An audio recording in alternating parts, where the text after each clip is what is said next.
About to bring my brother Faimkills up. What's good? What's up, bro? How you doing? Chilling, man. Just got home. Like, I'm talking like 5 minutes ago. Me and Leslie did some Mother's Day drop-offs to our moms. I see, I see. And just Yep. got in. Yo, how you doing? I'm good, man. Getting stuff done, chilling, resting, rebooting, Yeah. getting to some shit I haven't gotten to, and yeah, I don't know. When people ask me about this pandemic, I like shit. It's a reboot for us. Truly. Yo, Yeah, I don't. your hair's getting long, dude. Yeah, it's getting mad long now. Sometimes I don't notice until I start doing this. Yeah. Now, shout out to Lisa J doing my hair. You know, that's who does it. Yeah. Yeah, I see you, man, got a new project coming out. Yeah, man. Next Friday, Icov. Strange name. Say it again. Icov. Icon. Icov. I'm gonna type it in here. Type it in there so we can see. Icon. Man, type it in there and put the date on it so I can pin it. Okay. Yeah, this is gonna be tight, man. Yeah, man. What is it, May 15th? Yeah, and then you got the single dropped on the day before.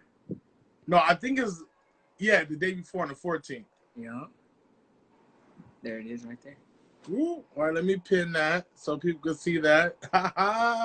Yeah. So, man, what this project about?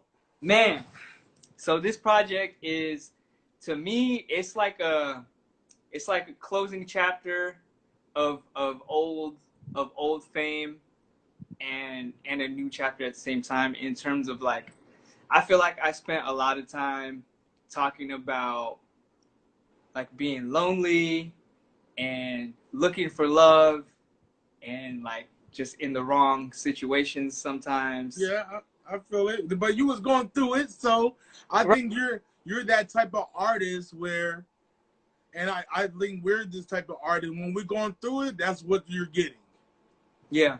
You know Yeah. what I mean? Like, you couldn't get love songs from me before Lisa. You couldn't. There's no way. Right. Because I haven't tapped into that songwriter skill where I can just make it up and feel it. I didn't have that. So, Yeah. nah, I feel you. Yeah. And yeah, so it's still, like, a lot of it's still rooted in looking at love, like Yeah. romantic love. I mean, even self-love. I think I was excited to talk to you on this series because I think it's such a dope series because, like, our generation, I feel like I never heard a term like that when I was, like, in high school. Mm. Even in my early or mid 20s, I feel like I didn't understand or know how to tap into self-love, like, as a concept. No, I feel you. And so, like, to have this platform for you to just have conversations with people about how they're tapping into that, I think that's a really powerful thing. Man, I think it's a powerful one when we tap in too, cause it's hard, bro. Like, I heard the concept in high school a little bit through my grandmother. Mm-hmm. Then when I did peyote, I started building with some natives, and that was a different one where I was going to Voodoo Nation Records, and I would meet some of the natives there, and they would speak about journey of self, journey of love, you know. And to me, it sounds scary as hell. Yeah, yeah.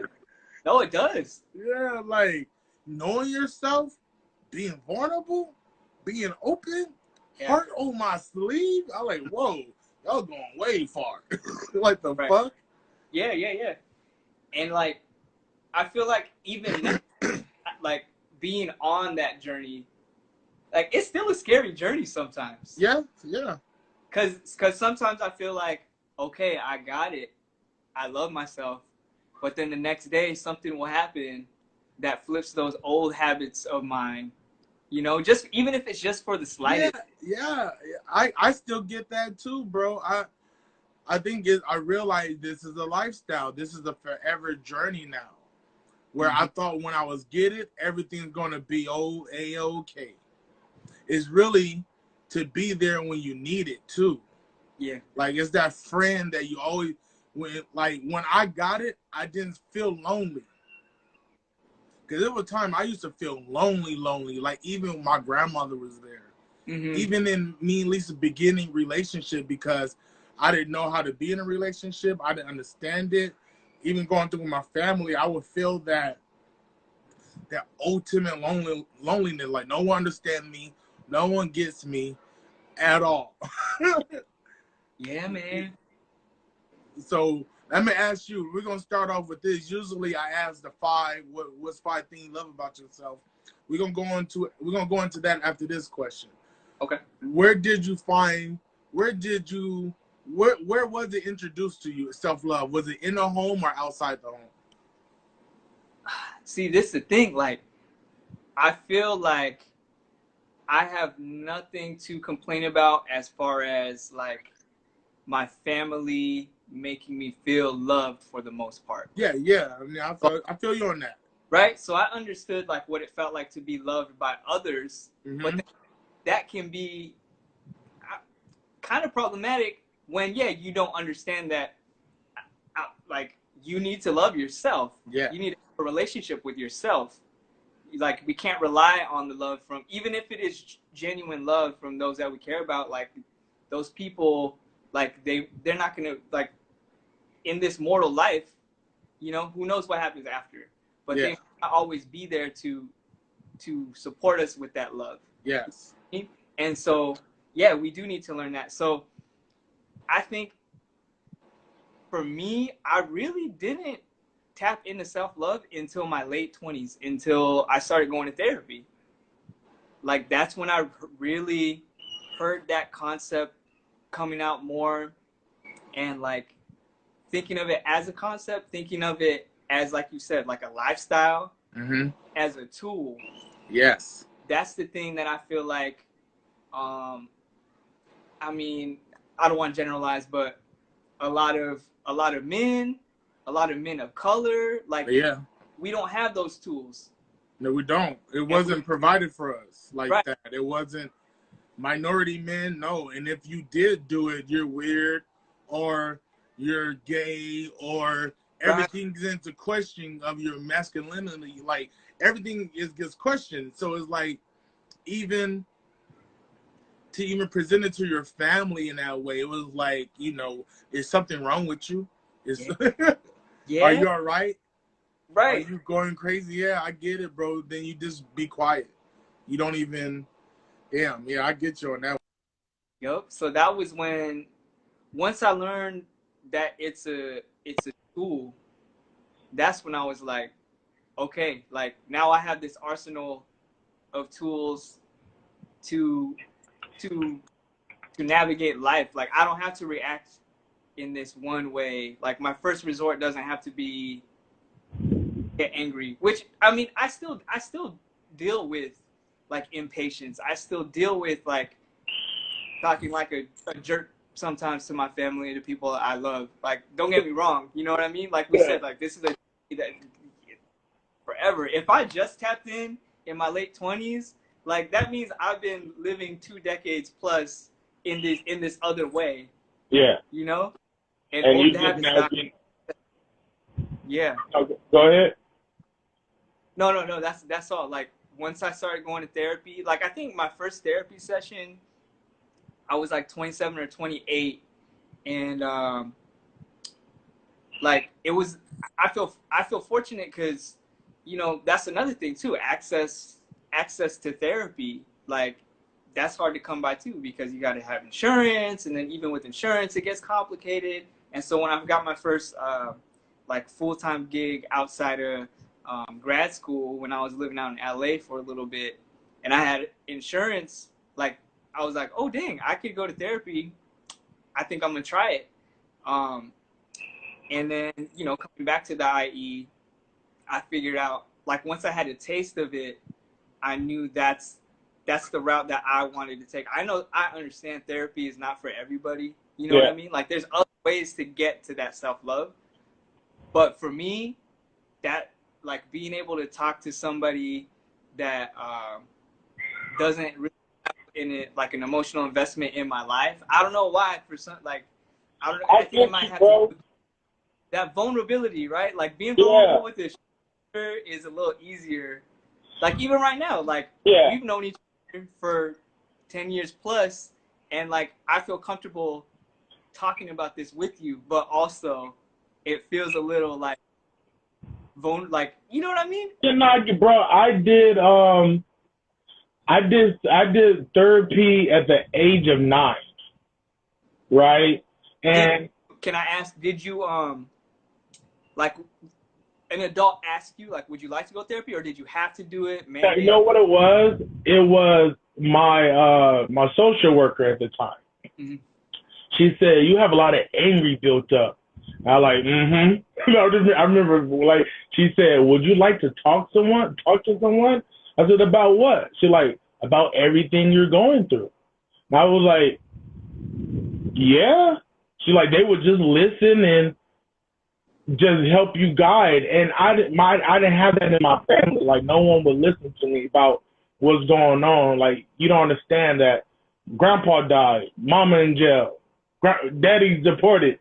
There's a lot of shit going on. I had no one to talk to. So when they asked me that, I jumped on it.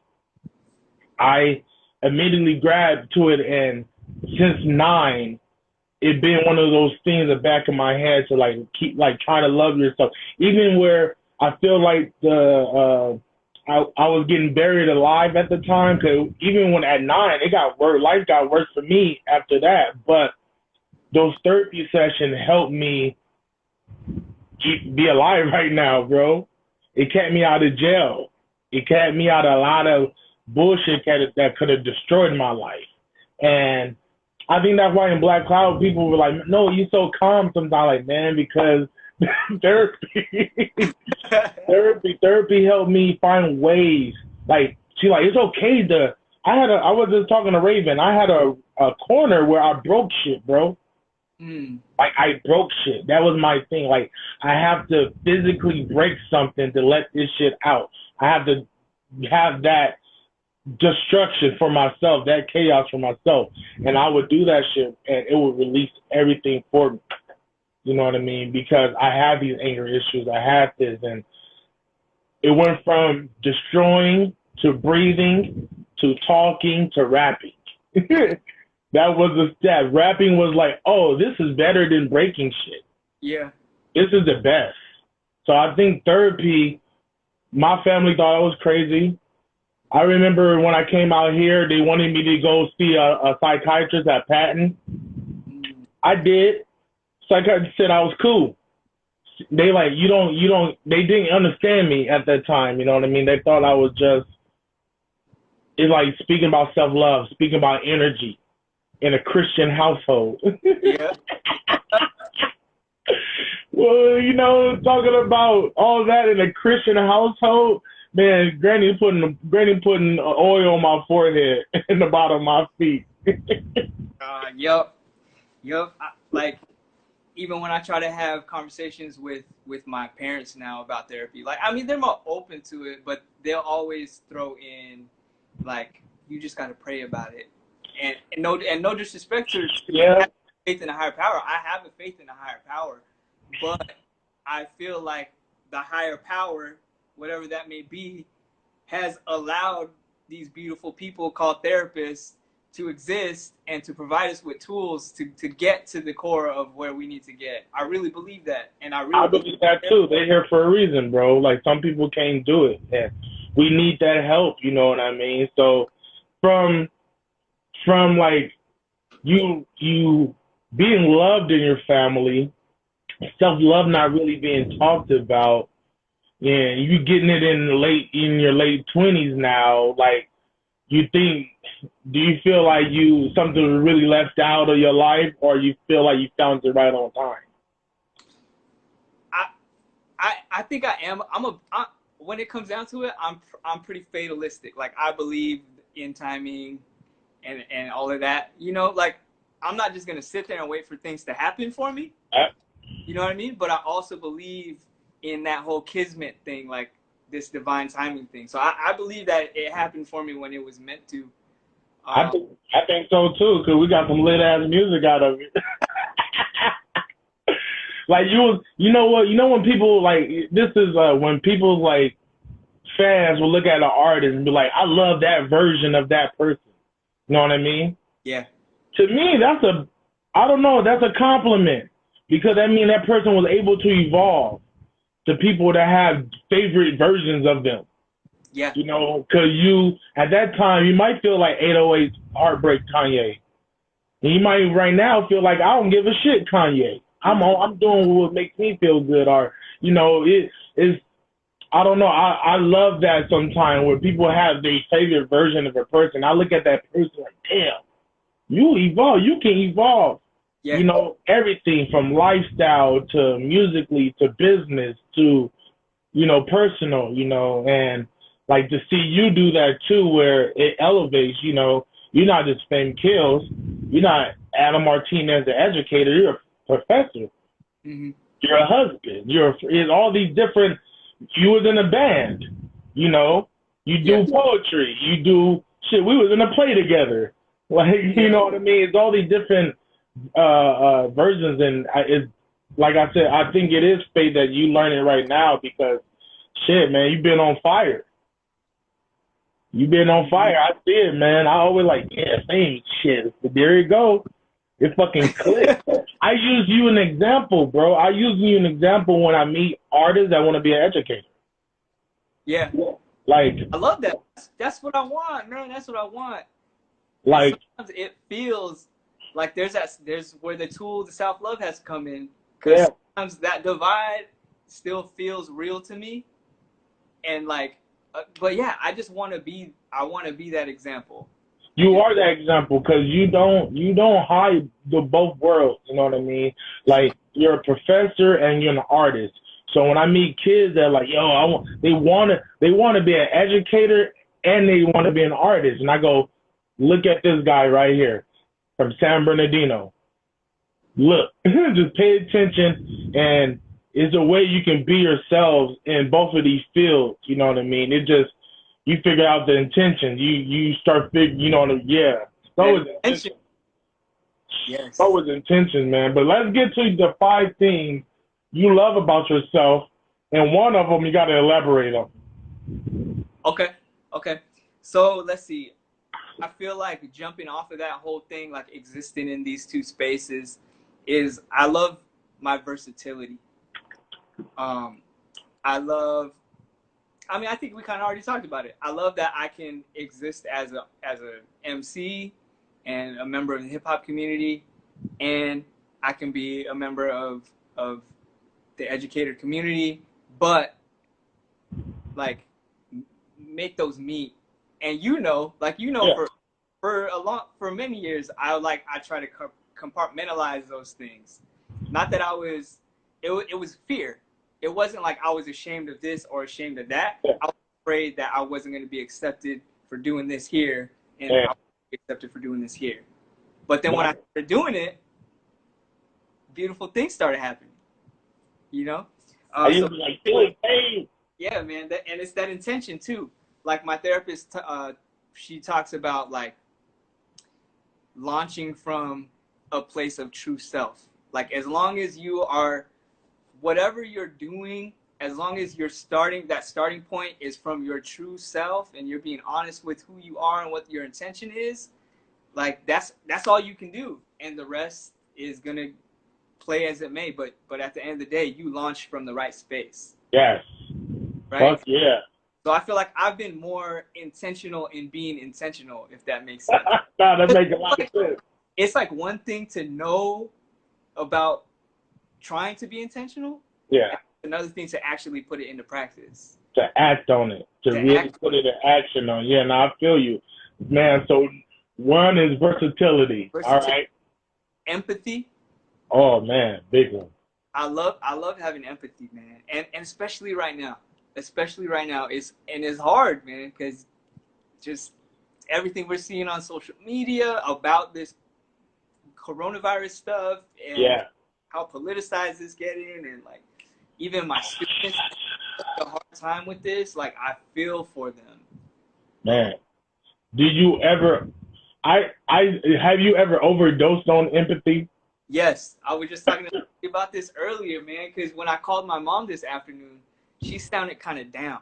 She sounded kind of down, and I was like, yo, how, like, sometimes I get lost, I OD on the empathy, and Yeah. like, let those people that I care about's emotions weigh down on me to a point where I now feel that, when that's not necessarily what it means. Like, just because I don't, say you were very sad about something and Yeah. provided that to me, just because I don't take on those emotions doesn't mean I don't care that you feel sad. Yeah. You know, and I got to remind myself of that a Mm-hmm. lot. Yeah, I OD on it a lot. Yeah, I OD on my grandmother is sick. She got like her cancer coming back, and but she's tough, bro. She's like, listen, I might go. She's already like, listen, I might go in a year. She don't know, but I want to break down all the time, even just thinking about it, but just having that strength for her, you know what I mean? To just my empathy for her, but she's so strong, I can't be sad for her. Mm. You know what I mean? It's like being disrespectful, being sad for her. Yeah. I'm learning, like, in my overdose, and if I can't shed it there, if I watch like a special needs kid get a new pair of shoes from someone from a kind act, Yeah. a fucking tear would come out, bro. Like, Lisa, what the fuck I'm crying? Like, I was like, why am I crying? Like, from someone getting a new house, or just simple someone being so down and out, and we feel for it, and I'd be like, yo, this is too much. I need this is too much empathy, man. Like, Yeah. man, that's crazy. That's powerful. I feel that. I'm that same way with like, even watching, like, you know what movie always gets me is Freedom Riders. Have you ever seen Freedom Riders? Yeah, I think Freedom Riders. That movie always makes me, like, at least tear up, if not like full on cry. Cause, like, I don't know. Actually, I think I do have a good idea, but, like, you have had struggles being able to cry. Yes? Yeah. Yeah.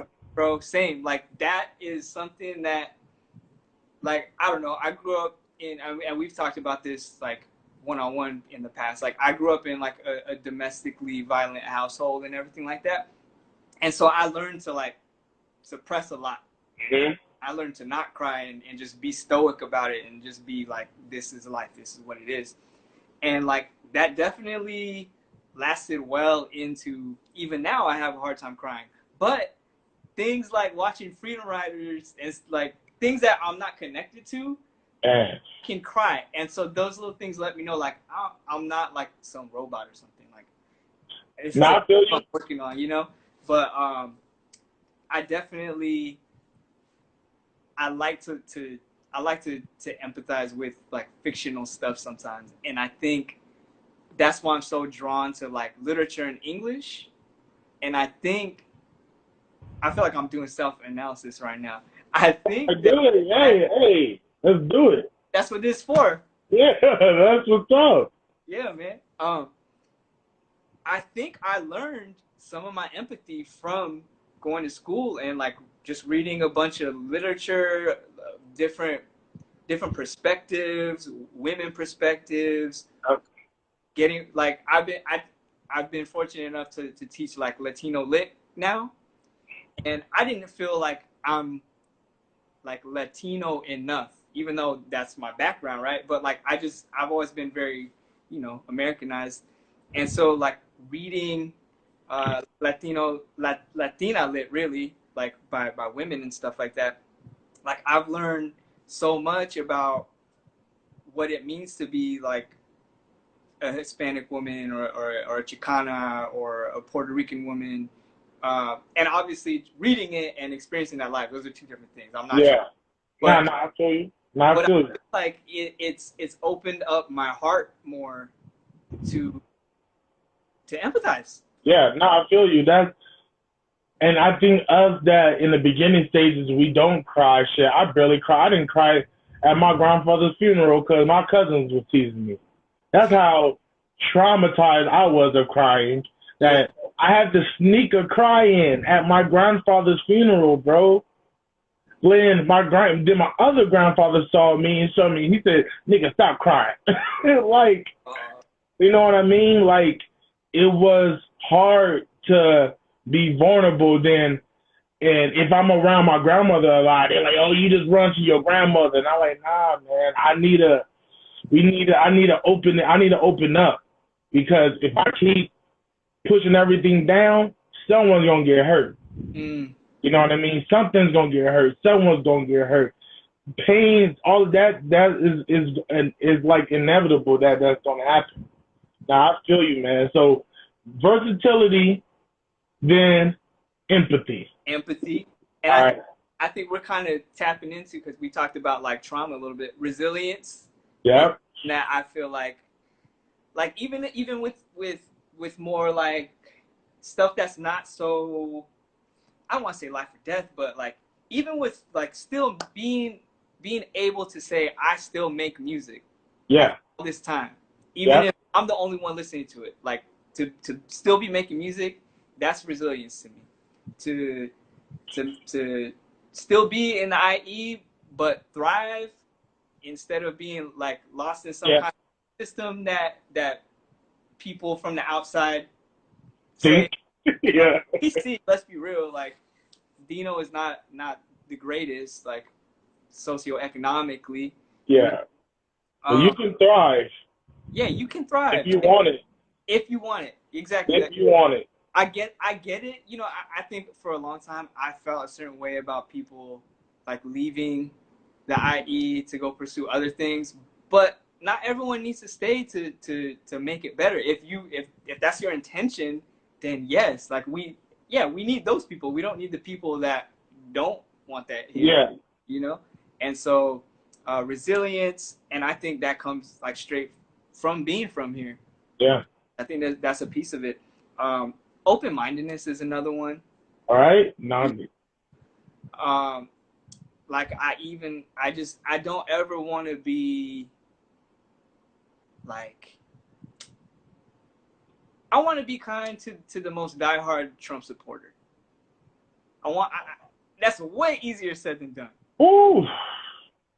I feel what you're saying. Now I feel what you're saying because I got homies that's a Trump supporter, you know, and their thing is about business. It's not actually about Trump. Right. So I had to hear I had to hear him out. Like, I'm gonna hear you out. You know, and they understand the morally how fucked up he is.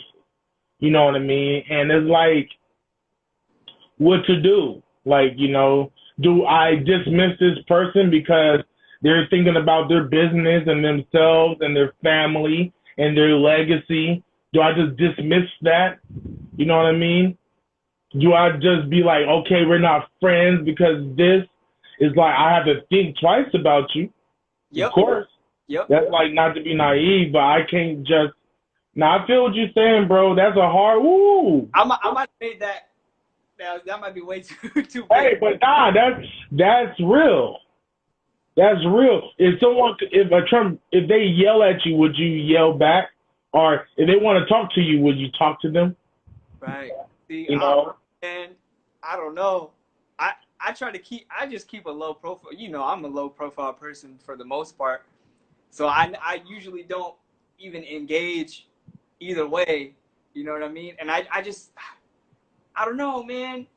I think it just goes even back to like the religion and like drawing these hard lines of like black and white. This is right. This is wrong. Like, I know there are some universal truths that I would like to believe in and maintain those. But I think it all comes together, like the open-mindedness, the empathy. Like, I just want to. I like the word you use. Like, I don't want to. What is the word you use? Like, disregard another human. Yeah, I don't want to. Yeah, I don't want to. It's hard for me to disregard. until it get physical and some other shit, I'm good. But if it's just words and you don't get it, I'm not about to force my beliefs on your ass. I'm not about to do that. It's like this. Me and Lisa be walking down the street and she's Buddhism, and automatically a Christian person would ask, "What are you?" And she tell her I'm Buddhist, and they like, "You going to hell," right? And that's like my door. I know the Bible. I open that door up, bro, and I get in their ass. I get in their ass so crazy. I'm like, yo, it's that where with me is I don't temper with people's faith at all. At all. I don't care if it was God Boo Boo the Fool. If Boo Boo the Fool, the God help you get to sobriety, somewhere good, positive in your life, you know what? I'ma support you, like, you know, finding this that kind of helps you on your way. You know what I mean? I'm that with religion now. It's love in our religion, is hate in a lot. So now I feel you with that open mind. That's a hard one. Open minded and being a minority. It is hard, bro. In that sense, I'm open minded in a lot of aspects, but yeah, when it comes to hate, So that's number 4. You got what? One more? Yeah, one more, man. This one's a little superficial, but I feel like self-love. Sometimes you gotta be a little feel yourself. So my 5th one is my fashion sense. Ah! Why though? Why? Because I'm such a little guy, such a little man, physique-wise, that it is damn hard to find clothes that I feel that I look good in, that I feel good in, because like I could probably go shop in the boys section, in the young men's section, but the fits are gonna probably be corny. They're probably gonna be like graphics of some. So it's like I do like, I don't care about brands necessarily, but like when I find something that fits me right and like, it makes me feel good, like I take pride in that. Hey, that's how bruh, that is a big, as a big man, I go through the same thing. I know. And when I find something I look good in, or a color I look good in, yeah. I'm like, all right, Orca? Yeah. It almost like you just going to Burlington, just picking up scraps. You know what I mean? Nah, damn, all right, babe. I fuck with that. Cause you be steezy though. Hey, you know, you come with a hard bottom, with the high water slacks, you know, with a nice little shirt with the steez glasses. Nah, you was good, come steezed up. I feel it. Yep. Damn, 5 of them, man. God damn. You know what? I asked this one too. What do your self-love look like? Like, if you have to give it these characteristics and all, like, for movies, comic books, a person, like, what would it look like? Who would it all together? Damn, that's a crazy question right there. Cause it's kind of like when I was young, I always had an image of what's protecting me. And to me, self-love was there, always protecting me in some sort of way. You know what I mean? Like, and I always had these different characters. From anime characters, there was one point where my self-love looked like Queen Latifah from Set It Off. You know what I mean? Like, my self-love, like, we fucking shit up. You know what I mean? Like, let's see. I think, like, I always think about, I can't see a person or like an entity, but I see a sword. Ooh. I see a sword that, like, I don't even know the parts of the sword, but okay, you got the main blade thing, and then you got this thing. Yeah. Like this thing right here. Yeah. Like wings, like angel. Oh, I see it. I see it in my head already. And it's like the color is like somewhere between like a sky blue and a baby blue. Ooh. And it's like glowing. The whole thing is like blue. It's kind of like a lightsaber vibe. Like, Now I see it. glow. Yeah. I see it in my head. I said, damn, that's like some He-Man shit mixed with some fucking light, bruh. That, and I don't know, sometimes seeing that and say you see it and you can like grab it. Yep. Like, that's what it is. Like lately, my self-love looks like Darth Vader holding a rose quartz. Ooh. And he got a stage lightsaber. Like, you know, he fucked up. He knows he fucked up. At the end of the day, his intentions were right. He just didn't know how to protect. He didn't know how. So by him trying to save, trying to do stuff, he was fucking shit up. But once he got older and understand what he was doing wrong, I said, that nigga Anakin got it. He got it. And that was like, and I said, man, that's who is like, he just got this big ass rose quartz, this big, and just like, and that shit gives me power sometimes when I can see that shit. You know what I mean? Oh, for sure. I think about like, if we're talking about self-love and we're talking about like, it's this sort of like aura surrounding you. If we look at it in a visual way, and that's how I like to see it. But there's all this sludge getting on it from the day to day, you know? There's all this sludge. There's like tentacles reaching out to it and like penetrated and stuff. And like I think of just swinging that sword and cutting that stuff off.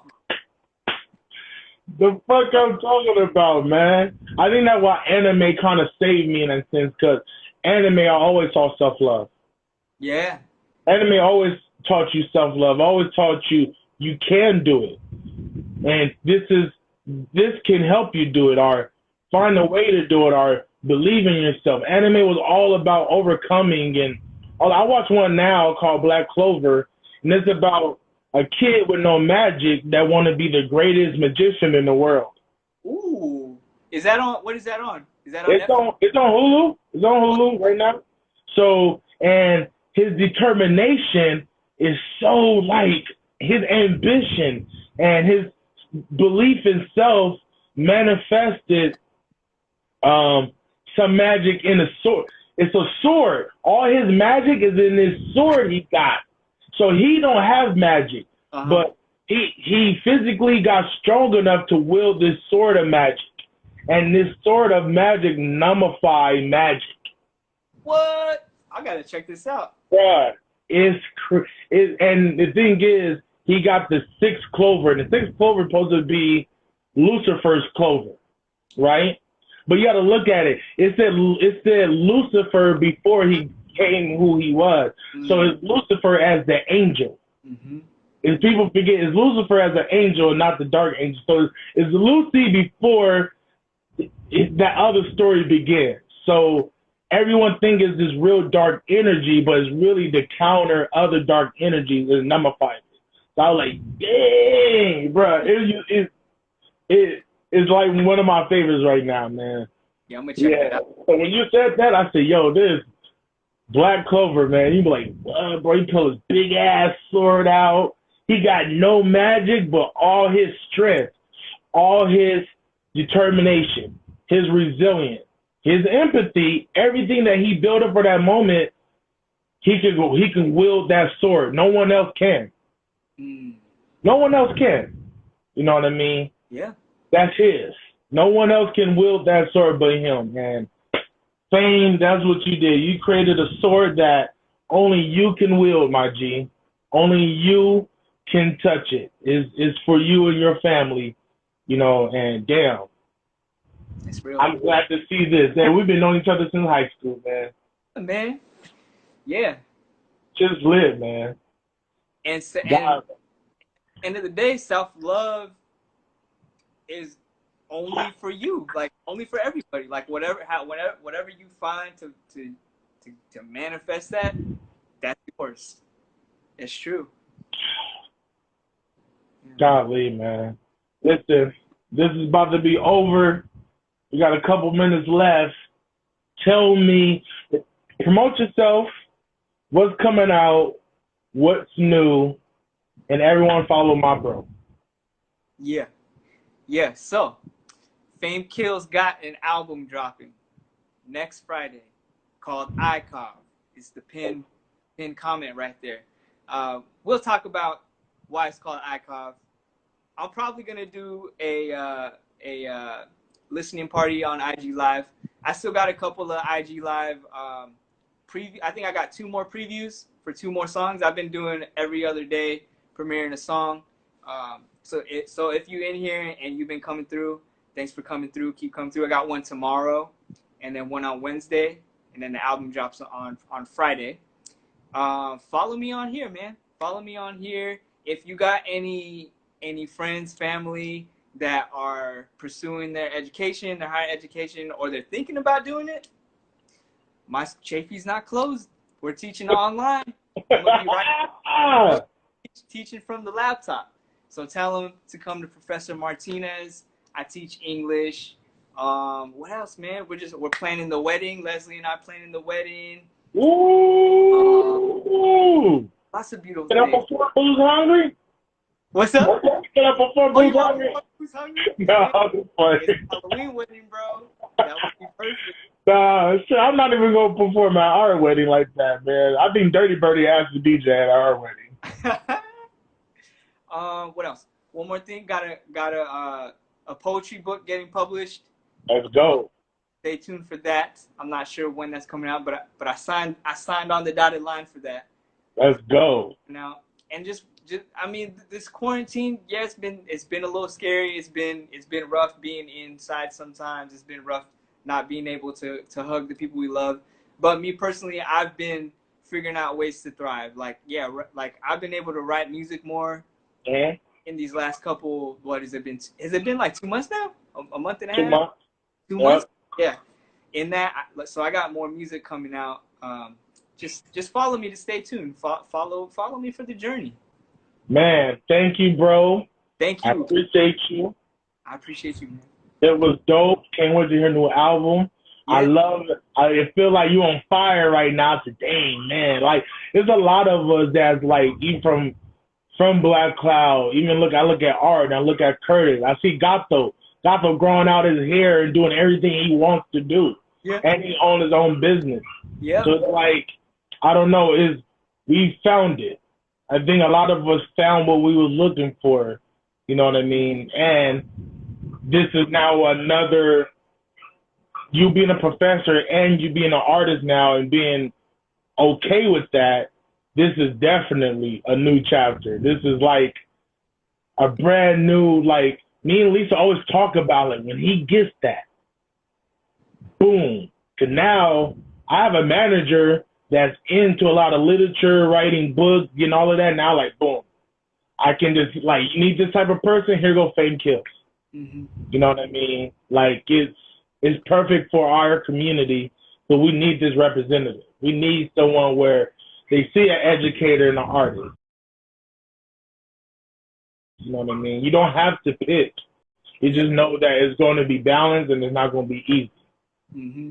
Oh, yeah. You know? Yeah, I could tell where you like, I'm grading papers, man. I haven't written in a while. Then you be like, man, I'm writing right now, man. It's like, so it's like seeing you figure it out and not letting it throw you.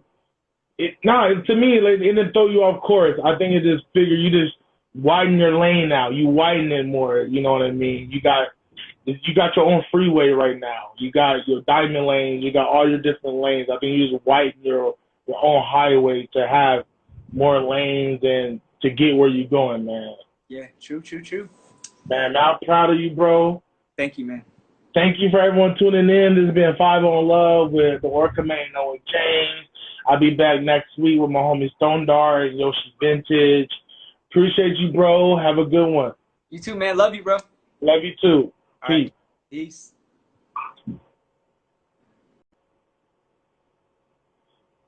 Y'all have a good one, y'all.